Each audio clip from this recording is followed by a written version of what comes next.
कुंज बिहारी।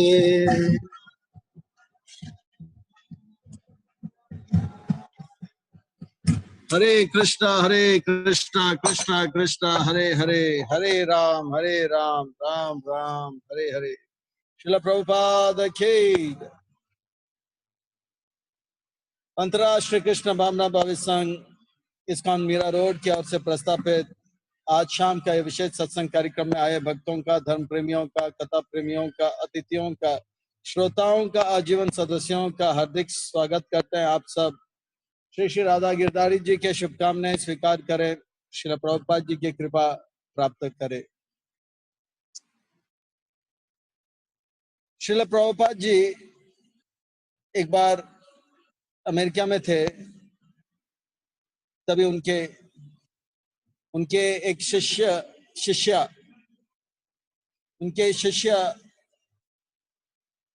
उनकी एक लेडी डिओटी उनसे पूछे, प्रभुपाद जी हम ग्रंथ वितरण करने जाते हैं तो हमें लोगों से मिलना होता है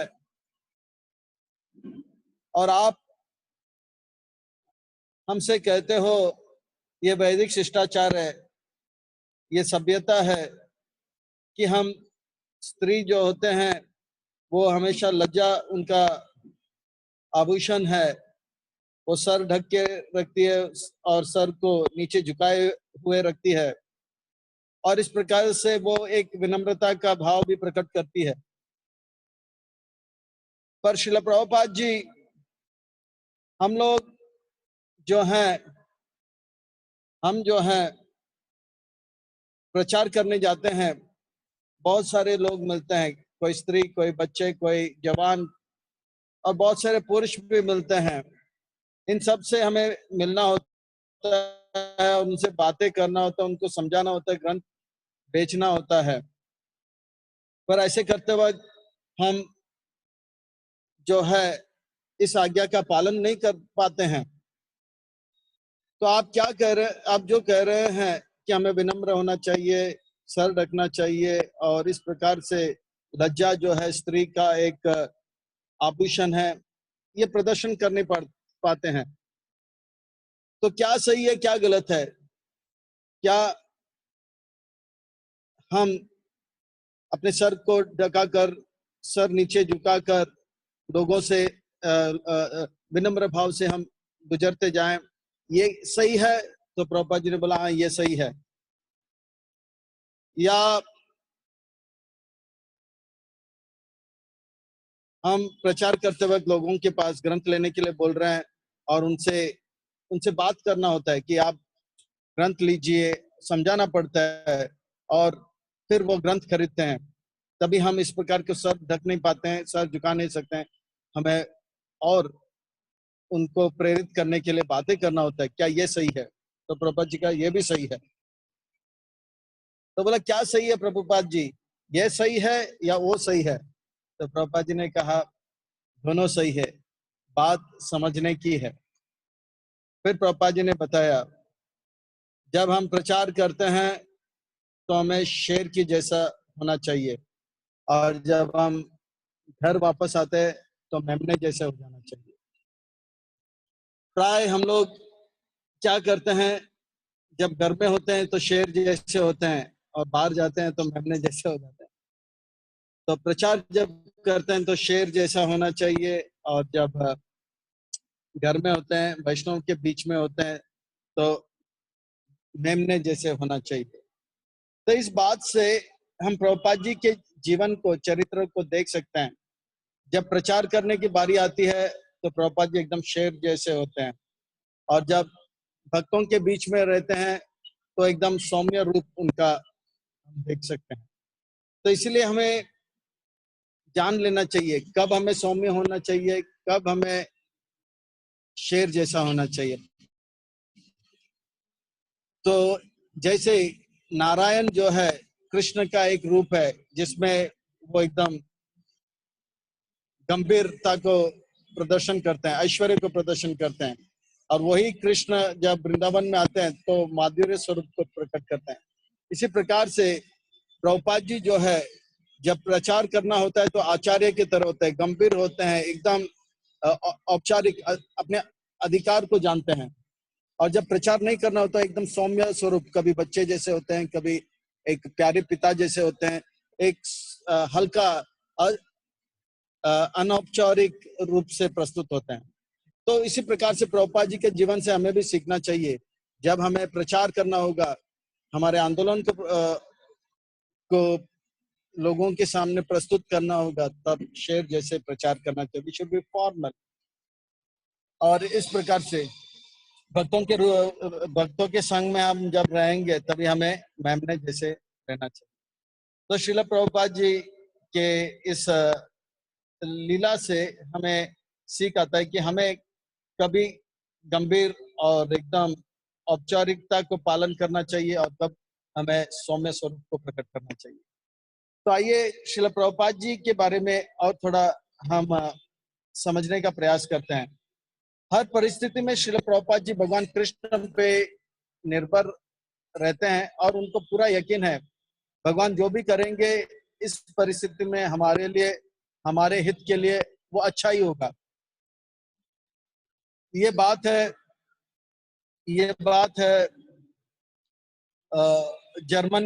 जर्मन में अब अंतरराष्ट्रीय कृष्ण भावना भावी संघ के भक्त लोग प्रचार आरंभ कर लिए, और इतना प्रचार हो गया कि वहां के जो गवर्नमेंट थे, वहां का जो सरकार था, वो थोड़ा भयभीत हो गया। उनको लगा कि अगर ये अंतरराष्ट्रीय कृष्ण भावना भावी संघ का प्रचार चलता रहेगा तो एक समय आएगा कि ये लोग हमें उठा के फेंक देंगे और खुद एक सरकार बना लेंगे। तो उन्होंने जितने भी अंतरराष्ट्रीय कृष्ण भावना भावी संघ के जो मंदिर थे वो बंद करा दिए, और जितने भी ग्रंथ थे वो सब उन्होंने उसको हड़प कर लिया, और भक्तों को जेल में डालना आरंभ कर लिया। और अगले दिन न्यूज़पेपर में आ गया, एकाएक ये सब रातों रात हो गया, और अगले दिन न्यूज़पेपर्स में आ गया हरे कृष्णास और थीव्स, हरे कृष्णा चोर हैं, हरे कृष्णा के ऊपर पाबंदी है, हरे कृष्णा और बैंड। तो ये पूरे न्यूज़पेपर में, पूरे जर्मन में फैल गया था। उन दिनों व्हाट्सएप हुआ नहीं करता था, उन दिनों या फेसबुक वगैरह नहीं हुआ करता था, ये 40 साल पहले की बात है। और जर्मन के जो अधिकारी भक्त था, वो प्रभुपाद जी को फोन किया, प्रभुपाद जी हमारे आंदोलन के ऊपर बुरा खबर पूरे न्यूज़पेपर जर्मन में फैल गया। वो लिखते हैं कि Hare Krishnas are banned, Hare Krishnas are robbers, Hare Krishna चोर है। तो हमें क्या करना चाहिए?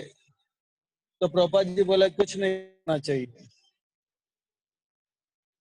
फिर बोले जो भी हो रहा है, ये जो भी हो रहा है इस घटने के बारे में, ये जो भी हो रहा है अच्छे के लिए हो रहा है। आप लोग कितने साल से प्रचार कर रहे हो? तो बोला प्रभुपाद जी लगभग 3 या 4 साल से। और कितने लोगों को आपने हरे कृष्णा महामंत्र सुनाया या ग्रंथ दिया? हो सकता है 2000-3000। अच्छा, आज के न्यूज़पेपर में हेडिंग क्या आया?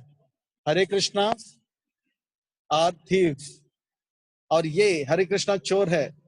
और ये अखबार कितने लोगों के पास गया होगा? तो बल लाखों के संख्या में गया होगा। आप लोग 4 साल से प्रयास कर रहे हो, 2000 लोग को आपने स्पर्श किया। आज ये न्यूज़पेपर के माध्यम से कम 20 लाख क्या 50 लाख लोगों के पास एक खबर पहुंच गया।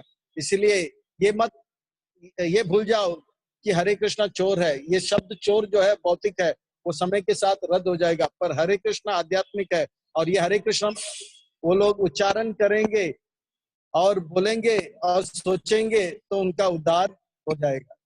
श्रील प्रभुपाद की।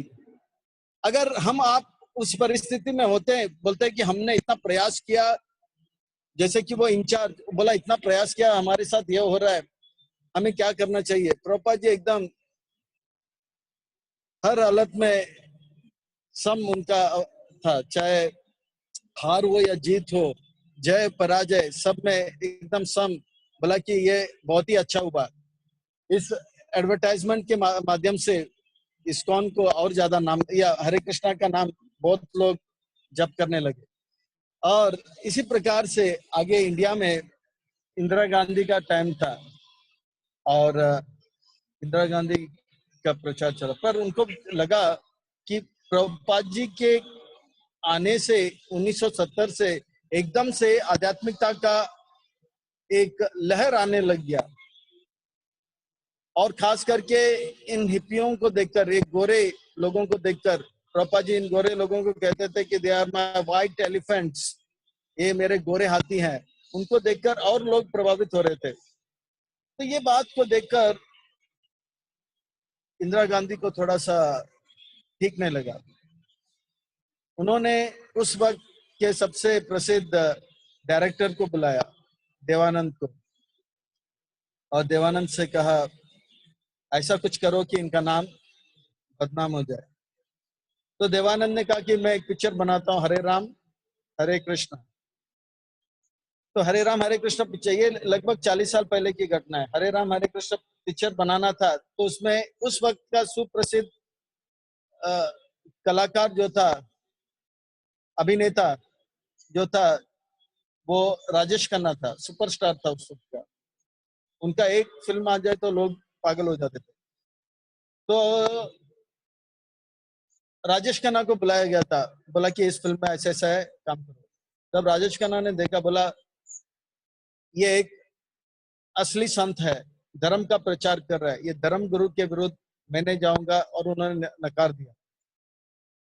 और उनको उस वक्त जो सबसे टॉप लेवल के अभिनेत्री जो है, हीरोइन, वो हेमा मालिनी थी, उन्होंने भी नकार दिया, बोला कि मैं इनके विरोध नहीं जाऊंगा। तब देवानंद ने बहुत सारे अभिनेताओं के पास गए, सबने नकार दिया, बोला कि ऐसे हम नहीं करेंगे। तो देवानंद खुद जीरो बन गया। फिर हीरोइन में उन्होंने देखा कोई नहीं, तो एक जिनात अमान करके एक मुस्लिम थी, तो उन्होंने बोला ठीक है। और भारत में जहां जहां पे शूटिंग के लिए जाते थे, वो लोग कहा कि ऐसे कहानी को, ऐसे फिल्म को हम शूटिंग करने नहीं देंगे और आपको ही अंदर कर देंगे। तो भारत छोड़ के पूरा फिल्म का जो शूटिंग है नेपाल में किया गया था। इतना जो है सनातन धर्म के प्रेमी 40 साल पहले हुआ करते थे। पर देवानंद ने इस प्रकार से पिक्चर बनाया कि उनकी छोटी बहन जो है अमेरिका जाती है, नशा करती है, वो गाना एकदम प्रसिद्ध हो गया, हरे राम हरे कृष्णा, दम मारो दम मिट जाए गम, बोलो सुबह शाम, हरे कृष्णा हरे राम।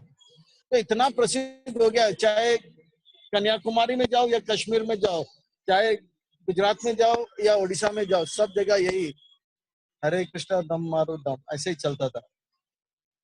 तो बॉम्बे में जब ये बात और ज्यादा फैलने लग गया, जो मंदिर में लोग आने लगे और बोल रहे चलो मंदिर में देखते हैं कहाँ पे नशा मिलता है, चरणामृत में, इस कोने में, उस कोने में, सब जगह पे ढूंढ रहे थे। ऐसा करते करते एक व्यक्ति भक्त बन गया, वो था लॉयर, एडवोकेट। वो आया था ये फिल्म देखकर, बोला कि ये लोग नशा बेचते हैं। तो वो बोला कि मैं, वो था मारवाड़ी, वो लॉयर था। वो सोचा कि मैं इनको नशा, मंदिर में नशा बेचते हुए पकड़ूंगा और उनको बंद करूंगा। तो पूरा मंदिर ढूंढा, कहीं पे भी उनको कांदा लहसुन भी नहीं मिला, चाय कॉफी भी नहीं मिला, और खुद भक्त बन गया। आज भी वो प्रचार करता रहता है, उनका नाम है महाप्रभु प्रभु। तो गोपीनाथ मंदिर में ज्यादा प्रचार करते हैं। तो इस फिल्म के माध्यम से बहुत लोग प्रचार करने लगे। पर बात यह है, गिरिराज महाराज को ठीक नहीं लगा, क्योंकि भक्त लोग सड़क में चलते थे, हरे हरे राम हरे कृष्णा दम मारो दम ऐसा बोलते थे और चिढ़ाते थे। तो गोपाल कृष्ण महाराज ने भी पत्र लिखा प्रभुपाद जी को, अगर आप चाहो तो हम इस फिल्म के डायरेक्टर प्रोड्यूसर के ऊपर केस डाल सकते हैं और उनको ये फिल्म बंद करने के लिए कहते हैं। प्रभुपाद जी ने कहा अच्छा खबर या बुरा खबर, खबर खबर है। हरे कृष्ण हरे राम ये आध्यात्मिक है, दम मारो दम ये भौतिक है। और जो भौतिक है समय के साथ नष्ट हो जाएगा और जो आध्यात्मिक है वो साथ में रहेगा। देखो पूरे भारत में हम लोग इतना प्रचार कर रहे हैं, पर ये फिल्म के माध्यम से हम लोग सबको एक साथ प्रचार करें। कम से कम भारत का आबादी आज 130 करोड़ है, कम से कम 50 करोड़ों का तो एक साथ मुंह पे हरे राम हरे कृष्ण आ गया। ये बहुत अच्छी बात है, कुछ मत करो। तो प्रभुपाद जी ये फिल्म के बाद मॉरिशस गए। ये फिल्म चल रहा था तभी मॉरिशस में प्रचार करते। तो मॉरिशस में एक दिन प्रभुपाद जी और सारे भक्त लोग नदी के किनारे में चल रहे थे, और नदी के किनारे एक सड़क भी था। तो चल के जा रहे थे, तो एक वहां पे गन्ने का खेत से एक ट्रक गन्ना भर के जा रहा था। और ट्रक में जो लोग थे वो देखा इस्कॉन के भक्त है, तो जोर जोर से चिल्लाने लगे, हरे कृष्ण हरे राम, दम मारो दम मिट जाए गम, बोलो सुबह शाम हरे कृष्ण हरे राम, हरे कृष्ण हरे राम। हंस हंस के बोल रहे थे। तो प्रभुपाद जी ने सब उनको सबका हाथ बताया। तो ये भक्त लोग थोड़ा गंभीर हो गए। श्रील प्रभुपाद जी, ये लोग इस प्रकार से भक्तों को चिढ़ा रहे हैं, हरे राम हरे कृष्ण बोल रहे हैं, इनका क्या गंतव्य होगा? प्रभुपाद जी मुस्कुराए, ये जो व्यक्ति अभी हमको चिढ़ा कर गए, उन सबका मोक्ष हो जाएगा, उनको मुक्ति मिलेगा, वो लोग का जीवन सार्थक हो जाएगा। ये शास्त्र के आधार पर प्रभुपाद जी करें, क्योंकि हरे हरे कृष्ण हरे राम ये जो शब्द है वो दिव्य है, और ये लोग नादान है। जैसे अजामिल कथा में बताते हैं, अजामिल ने नाम लिया नारायण, तो इसी प्रकार से इनका भी वो जो गंतव्य है जो बहुत ही ऊंचा। तो प्रभुपाद जी इस प्रकार से बहुत उनका जो ठोस विश्वास जो है हरिनाम के प्रति बहुत बहुत ज्यादा था। और इस प्रकार से प्रभुपाद जी का और इस्कॉन का यश बढ़ने लग गया। और बॉम्बे में प्रभुपाद जी जब विराजमान होते थे तो लोग मिलने आते थे। तब उस वक्त का जो सुप्रसिद्ध अभिनेता तो नहीं था पर व्यक्तित्व था, दारा सिंह। दारा सिंह बहुत ही सुप्रसिद्ध था, क्योंकि वो एक बहुत बड़ा कुश्ती और बॉडी बिल्डर, और बहुत सारे धार्मिक चलचित्र में वो कभी भीम का रोल करता तो कभी हनुमान का करता था। और दारा सिंह जब प्रभुपाद जी से मिलना है, तो दारा सिंह एकदम बहुत ही ऊंचा है, वो लगभग 6 फुट से ऊपर, पंजाब का या हरियाणा के इतने ऊंचे। और प्रभुपाद और छोटे भी थे, और प्रभुपाद जी 5.5 फुट के हैं। तो इस प्रकार से, पर वो प्रभुपाद जी को देखकर एकदम से जैसा लगता है कि एक पहाड़ जो है प्रभुपाद जी को प्रणाम करने आ रहे, वैसे लगे। भक्तों को बहुत अच्छा लगा, देखो प्रभुपाद जी का क्या यश है। तो इस प्रकार से प्रभुपाद जी जो है उनका उनका भी यश कीर्ति जो है बढ़ने लगा। प्रभुपाद जी के इस 11 साल का जो प्रचार है, इसमें प्रभुपाद जी ने एक साथ पूरे पृथ्वी में 14 बार भ्रमण करके काले पीले नीले सबको भक्त लगभग बना दिया। और इस दौरान प्रभुपाद जी के साथ ऐसा नहीं कि सब कुछ अच्छा ही हो रहा था। ऐसा नहीं था कि शुरू शुरू में प्रभुपाद जी के साथ बुरा हुआ, यानी कि उनको भक्त नहीं मिल रहे थे। भक्त जब बने तब भी भक्त लोग उनको समझ नहीं पा रहे थे, और उनके देखते देखते कुछ भक्त लोग बोला कि प्रभुपाद जी, हम आप कह रहे कि चंद्र में रॉकेट गया नहीं, तो उनके शिष्य जो है, उनके जो सचिव था, उसी वक्त प्रभुपाद जी को छोड़कर गए। कभी कभी छोटे मोटे गलती भी होते थे, यहाँ तक कि शुरू शुरू में प्रभुपाद जी जिस जिस सेंटर में वो लोग उसको ही मंदिर बनाए थे, जिस सेंटर में रहते थे वहां पे एक ही बाथरूम हुआ करता था। तो सुबह स्नान करने के लिए जाते हैं, तो पहले से कोई स्नान करता होता है, और उसके बाद कम से कम 6 भक्त लाइन में खड़े हैं, प्रभुपाद जी गमछा लेकर वो भी लाइन में खड़े हैं। बहुत विनम्रता का प्रदर्शन, वास्तव में विनम्र है, और उन्होंने बुरा नहीं माना कि भक्त लोग भी लाइन में खड़े हैं प्रभुपाद जी। ऐसा एक फोटो भी आप देखोगे, अगर थोड़ा सा ढूंढोगे तो मिलेगा कि प्रभुपाद जी भी बाथरूम के। फिर बाद में इन भक्तों को पता लगा प्रभुपाद जी आचार्य हैं, गुरु हैं, इनके साथ ऐसा नहीं करना चाहिए। और प्रभुपाद जी कभी कभी मॉर्निंग वॉक में चलते थे, प्रातः काल करते थे। तो प्रभुपाद जी जब इंग्लिश बात करते थे, कि प्रभुपाद जी का जो इंग्लिश है वो भारतीय इंग्लिश है, और थोड़ा उसमें बंगाली टच है, थोड़ा कड़क होता था। और इन लोग जो है अमेरिकन इंग्लिश उनको समझ में नहीं आता, उनको सुनने के लिए आगे आगे जाते थे। जो भक्त प्रभुपाद जी के दाएं बाएं वो सुन लेते थे, थोड़ा आगे वो भी सुन लेते, नहीं आगे तो कोई नहीं रहते थे, दाएं बाएं सुन लेते थे।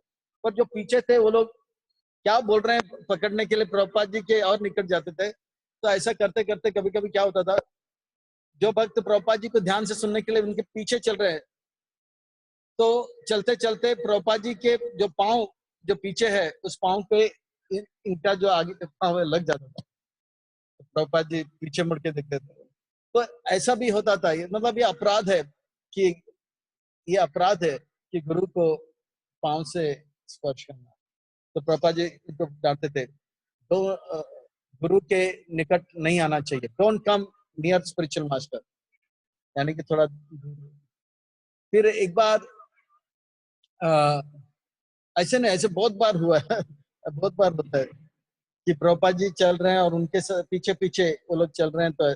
तो कहने का तात्पर्य यह है कि प्रभुपाद जी, ऐसा नहीं कि हम लोग सोचें कि देखो प्रभुपाद जी कब अंतिम 11 साल जो था, एकदम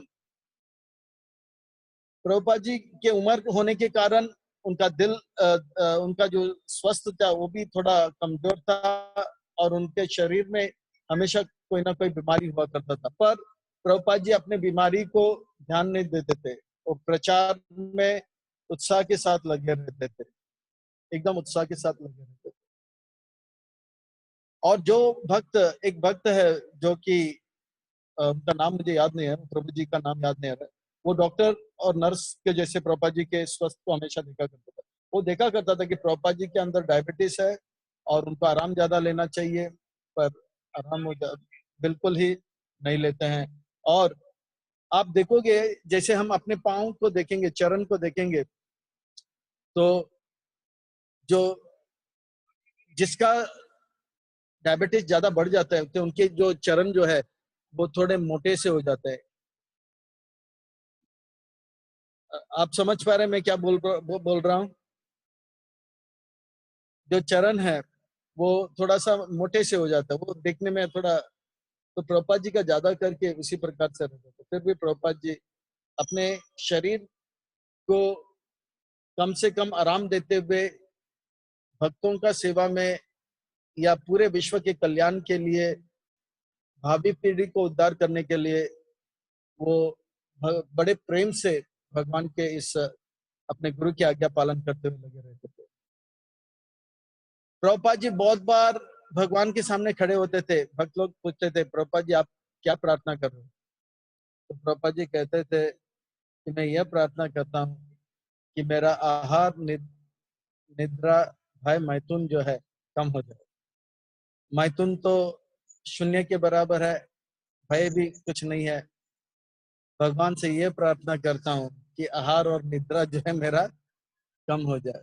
और करते करते करते करते लगभग प्रभुपाद जी दिन में 3 घंटा सोते थे। मान लो कि अगर वो रात को 9 बजे सो गए तो 12 बजे उठते थे, 10 बजे सोते थे तो 12 बजे उठ जाते थे। फिर 12 बजे से लेके 4 बजे तक भागवतम कहते थे, फिर भक्तों के साथ मिलना, लोगों के साथ मिलना। अंत समय में प्रभुपाद जी जब वृंदावन में वापस आए, भक्त लोग जो प्रभुपाद जी को पिछले 10 साल में देखे थे, वृंदावन में जब देखे तो उनके आंखों में आंसू आने लग गया। फिर भी प्रभुपाद जी अपने जीवन में, चाहे वो आचार्य के रूप में हो या सौम्य स्वरूप को प्रस्तुत कर रहे, हर परिस्थिति में वो भक्तों को शिक्षा दिया करते थे। प्रभुपाद जी को देखकर जब वो लोग आश्चर्यचकित होकर इस प्रकार से देखते थे, प्रभुपाद जी बोलते, ये मत समझो कि आपके साथ ऐसा नहीं होगा, ये मत समझो कि बुढ़ापा आपको नहीं आएगा, ये मत समझो कि मृत्यु के निकट मृत्यु आपको नहीं आएगा। हमेशा जानो ये शरीर नश्वर है। मेरे ग्रंथ को पढ़ो, समझो, शरीर नश्वर है, हम आत्मा है, अमर है, और भक्ति करते रहो। तो इस प्रकार से प्रभुपाद जी जो है हर पल भक्तों को ग्रंथ के माध्यम से, आचरण के माध्यम से और अपने वाणी से भी शिक्षा देते थे। समय बहुत कम था प्रभुपाद जी के हाथ में, और उस समय पर जो जो मिला उन सबको शिक्षा दिया, और प्रभुपाद जी प्राय उनके किसी भक्त को नकारा नहीं। मुझे इन लीलाओं के माध्यम से एक या दो भक्त मिला जो कि प्रभुपाद जी कहते हैं आप ये संस्था छोड़कर जाओ, और 3 भक्त को बोला मैं आपको अपने शिष्य के रूप में स्वीकार नहीं करता। बाकी प्रभुपाद जी कोई कितना भी गलती करे वापस लाते हैं, बोलते हैं लगे रहो भगवान की सेवा में। एक भक्त के बारे में बताया था, प्रभुपाद जी ने कहा अच्छा अच्छा हो गया कि आप ये आंदोलन को छोड़ दे, आप इस आंदोलन के दुश्मन हो और अपराध कर लेते हो। वो प्रभुपाद जी के सचिव था और प्रभुपाद जी की सेवा में लगा था। तो एक बार प्रभुपाद जी एरोप्लेन से नीचे उतरे और गाड़ी लेकर बाहर निकले, तो एक भक्त ने, एक बहुत पतित पावन नाम का एक भक्त था, उन्होंने एक बहुत बड़ा बैनर लगाया था, उसमें लिखा Krishna conscious Hare Krishna movement, Krishna conscious movement takes over the world. यानी कि कृष्ण भावना भावित आंदोलन जो है पूरे विश्व को अपने लपेट में ले लिया। तो प्रभुपाद जी देखा और अपने लकड़ी से पॉइंट किया, किसने ये बैनर लगाया? तो प्रभुपाद जी ने बताया नहीं कि वो प्रसन्न है अप्रसन्न है। तो उनका जो सचिव था वो थोड़ा सा हंस हंस के बोला प्रभुपाद जी ये थोड़ा मजाक में लिखा है। तो प्रभुपाद जी को उनका मजाक अच्छा नहीं लगा। क्यों अच्छा नहीं लगा? क्योंकि Hare Krishna takes over the world, ये चैतन्य महाप्रभु का वाणी है, वो झूठ कैसे हो सकता है? प्रभुपाद जी प्रसन्न थे, पर जैसे उन्होंने ये बात कहा उसके 3 दिन बाद किसी कारण से अरविंद जो है संस्था को छोड़कर चले गया, उनके प्रभुपाद जी की सेवा छोड़कर गया। और 1 हफ्ते के बाद वापस जब आया तो प्रभुपाद जी से मिला, प्रणाम किया, तो प्रभुपाद जी ने बोला अच्छा हो गया संस्था छोड़ा, आप इस संस्था के दुश्मन हो, आप अच्छा है कि छोड़ दिया। पर ऐसे बात प्रभुपाद जी किसी और से नहीं कहा, और हम भक्तों को भी किसी से करना नहीं चाहिए। पर मैं बता रहा हूँ, पर इस इतिहास में सभी को प्रभुपाद जी जोड़ते गए, और जिन जिन जो भी उनके नजदीक आते तो उनको शिक्षा देकर प्रचार में लगाते थे। इसी प्रकार से शायद हवाई में 3 और भक्तों को उन्होंने कहा कि वो लोग किसी कारण से ज्योतिष सीखने गए थे, एस्ट्रोलॉजी। प्रभुपाद जी से मिले, क्या ज्योतिष पढ़ना ठीक है?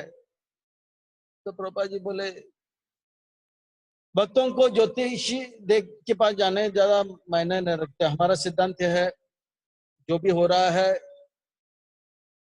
अनुकूल हो या प्रतिकूल, हम उत्साह के साथ भक्ति में लगे रहेंगे। हरे कृष्णा कृष्ण कृष्ण हरे हरे, हरे राम राम राम। हम ज्योतिष को मानते हैं, और आज के समय में कोई पक्का प्रामाणिक ज्योतिष नहीं है। मेरे गुरुदेव भक्ति सिद्धांत सरस्वती ठाकुर वो इस दुनिया के आखिरी प्रामाणिक जो है ज्योतिष बने, उनके बाद कोई ज्योतिष है नहीं प्रमाणिक।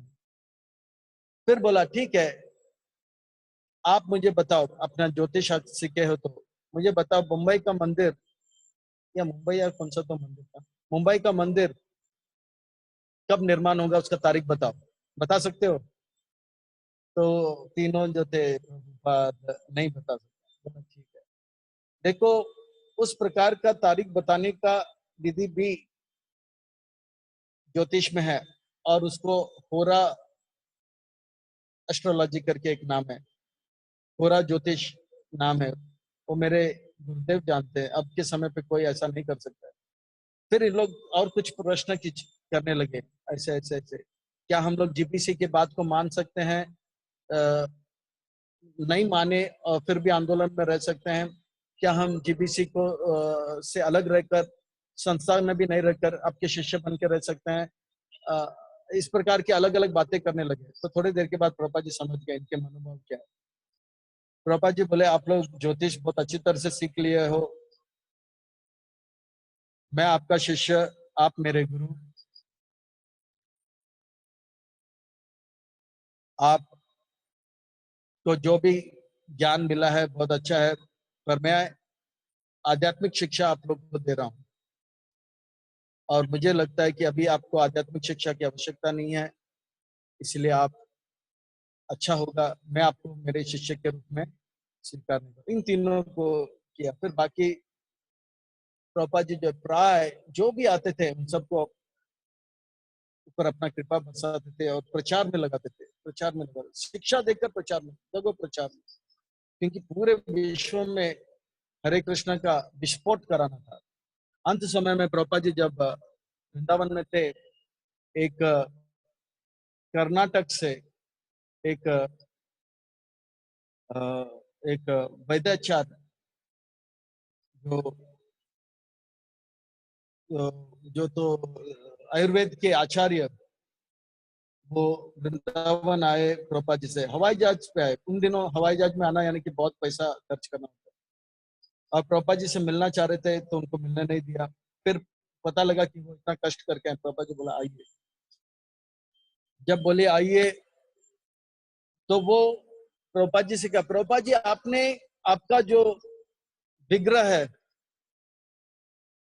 उस विग्रह को बॉम्बे, वृंदावन और बहुत जगह पे आपने स्थापन किया है, शास्त्र के अनुसार जब आप जीवित हो तो वो विग्रह को नहीं रखना चाहिए, क्यों इस विग्रह को जो भी प्रणाम करे, जो प्रणाम करता है उसका पाप विग्रह के माध्यम से आपको लगेगा और वही पाप के कारण आपके शरीर जो है उसके ऊपर बहुत प्रभाव पड़ गया, इसलिए सारे विग्रह को आप हटाइए।